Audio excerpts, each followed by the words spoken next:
ताज्या घडामोडी आणि नवीन बातम्या पाहण्यासाठी आमचं मी साक्षीदार हे चॅनल सबस्क्राईब करा। पनवेल भागात राहणाऱ्या 16 वर्षीय अल्पवयीन मुलाने शेजारी राहणाऱ्या 6 वर्षीय मुलीसोबत अश्लील कृत्य करून त्याचा आपल्या मोबाईल फोनद्वारे व्हिडिओ तयार केल्याची धक्कादायक घटना उघडकीस आली। विशेष म्हणजे या अल्पवयीन मुलाने सदरचा अश्लील व्हिडिओ स्नॅपचॅटवर व्हायरल केल्यानंतर हा प्रकार उघडकीस आला। पनवेल शहर पोलिसांनी या मुलाला पोक्सो कलमाखाली ताब्यात घेतले। 16 वर्षीय अल्पवयीन मुलगा व 6 वर्षीय पीडित मुलगी हे दोघेही पनवेलमध्ये शेजारी राहण्यास आहेत।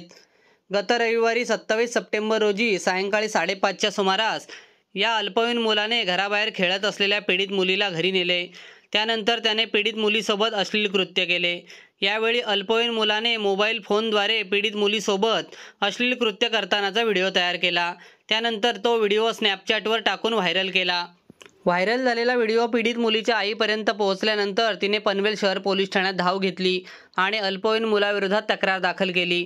त्यानुसार पोलिसांनी 6 वर्षीय मुलीसोबत अश्लील कृत्य करून तिचे शोषण करणाऱ्या अल्पवयीन मुलाविरोधात पोक्सो कलमाखाली गुन्हा दाखल करून त्याला ताब्यात घेतले।